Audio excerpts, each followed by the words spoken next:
Mensi from Angelic Upstarts. How's it going? Hello. Oh, that show was so amazing tonight. It was very good, wasn't it? Yeah, it bit was. crazy, a bit wild, but that's the way I like it.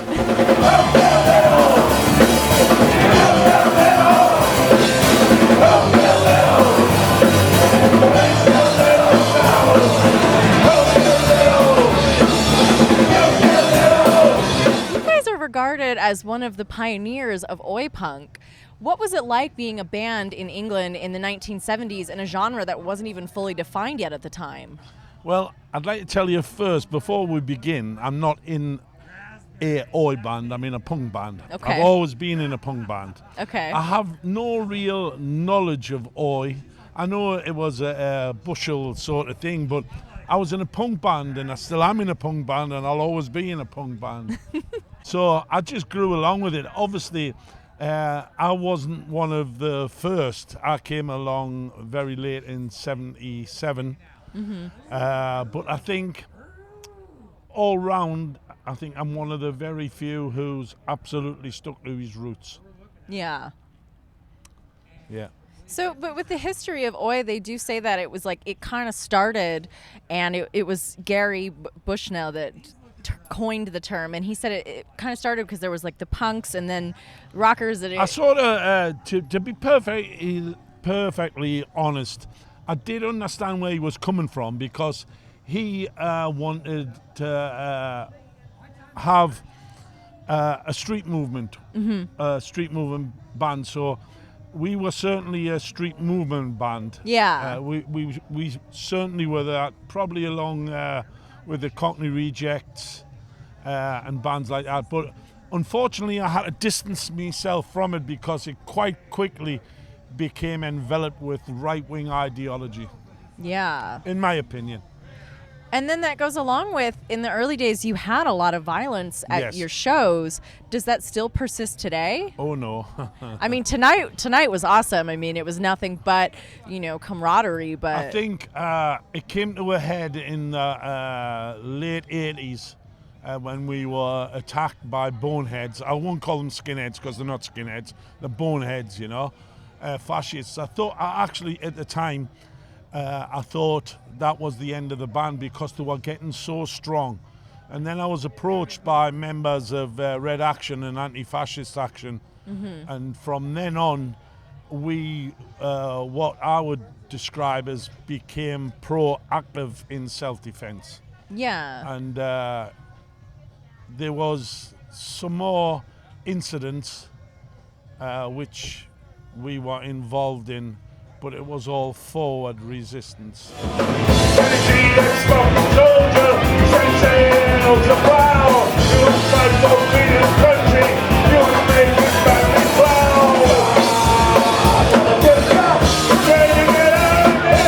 Back then, why do you think that they were coming to your shows? I mean, there was a lot of what caused it? If you go back, right, they want to latch on to every youth movement, and they love to latch on to the working class, because what you got to remember, right, that fascism, right, is controlled by the middle classes and the elite. But the foot soldiers are from the working class, always have been.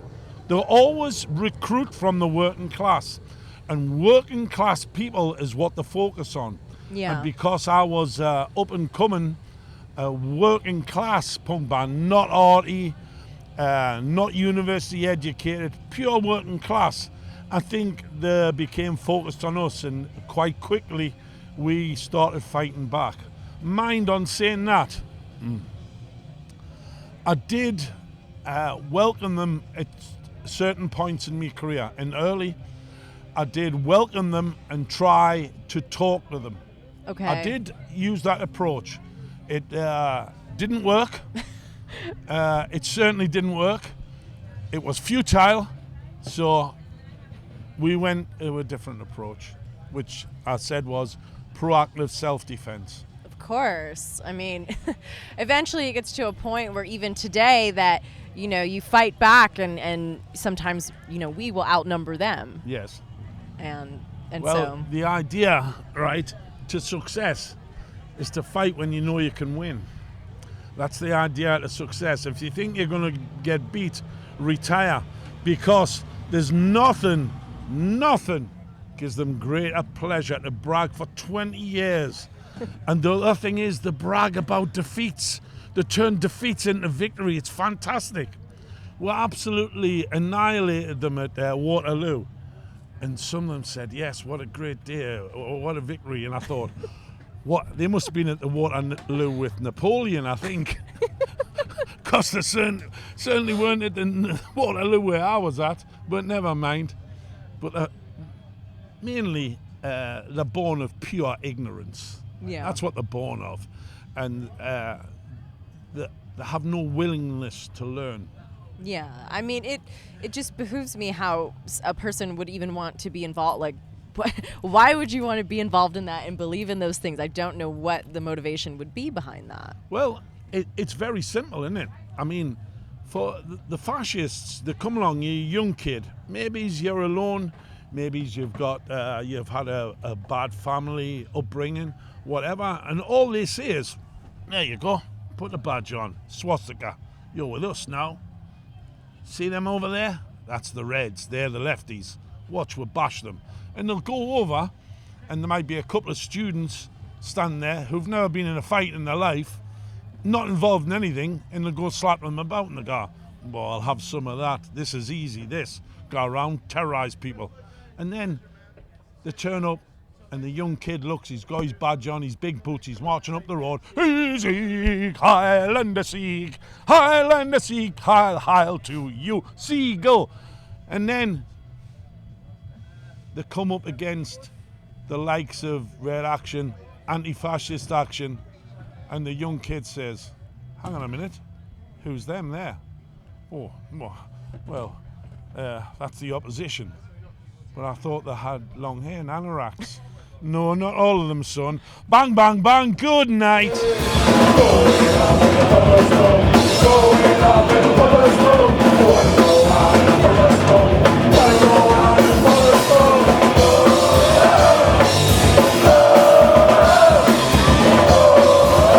Punk has given me such a fantastic, free education, which is to travel around and meet people, you know. Mm-hmm. It's fantastic. If only the boneheads got off their arses and, you know, I'm sure they just think that a foreign country is Benidorm, where they can go and have an English breakfast and drink English beer. Oh, with me Union Jack shorts on. Yeah, right, okay. You know, they want to get out there and see life, because there's nothing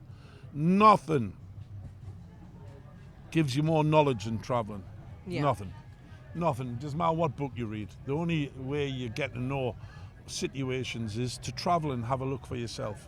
That's exactly right. I mean, the times that I've been to Europe, it is a culture shock for me being American. I mean, it's just completely different cultures. I've traveled a lot, and wherever you go, there's always the opposition. There will be there, but we've got the punk rock family, and we're small, but we're a very strong unit. We've seen, like, here tonight, what could the boneheads done here tonight? They could have got destroyed if they came, I suppose. But you're not going to do any good here, are you? And that's mainly most places. You're not going to really do any good at an Angelic Upstarts show, are you? If you want to come around with your swastika shirt on, are you? Yeah. It's not going to be very good for your health, is it, you know? Especially with this crowd tonight. Yeah, that's what I'm saying. I mean, you couldn't bounce around here with a place full of Mexican kids who are just like, just waiting to bounce up and down on fucking Trumpsters' heads, you know? Yeah, for sure. Well, so with all the big festivals that you have played, what is it that makes tonight special playing the show for our friend Gonzo? Well, it's a little bit different when you're personally involved with people, you know, like friends. And it's just something to look forward to. It's, like I say, I hate traveling, but I love getting to the destination, you know. Me too. Once you're at the destination, it's fantastic, you know, and you just learn something, you know, and I love learning.